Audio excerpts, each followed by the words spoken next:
Trivisa is a crime thriller story produced by Johnny To and his company Milky Way. It is a debut film of three directors who are filming a story about three different criminals who are sort of pillars in the criminal, community. However, there's an inkling that the three of them are going to team up to do some sort of super job, and the movie is basically scattershot of the three different men doing their own different heists and things like that, and culminating into a sort of bitter end for the three of them. The story's title, Trivisa, comes from like a Buddhist teaching of like misfortune from greed. So that's kind of like the main theme. But I felt this movie was really unfocused, obviously because you can't have a source of conflict when your three main principal characters do not meet each other. It's kind of like, they're trying to, but like there's just too many characters. There's Foon.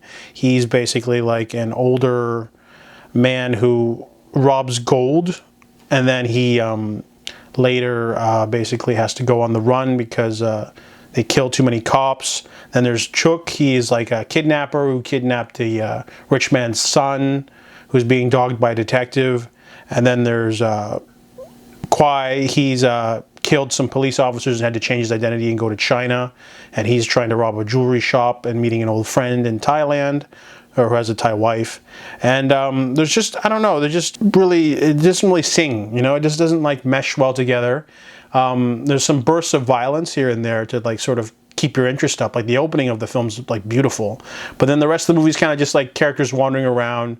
And they'll occasionally have a burst of action or violence to sort of keep you interested, but then the movie just ends on a really like limp note too. It doesn't really have much of a theme.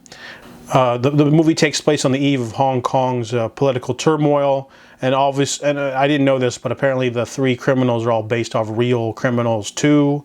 But that doesn't help or make anything better. I mean, the movie just feels really stiff and really weird. It doesn't really dive into the themes of the title of like misfortune, greed, and like a lot of the characters just have like a bitter end because of their own stupidity, not because of greed or anything or bad luck. And there's no conflict because they don't meet each other. So it's kind of a weird failed experiment. There are other films that are very similar in tone to Johnny To's films, but he didn't direct this one. He just produced it. So I felt it was a very weak film, and I gave it a 3 out of 10.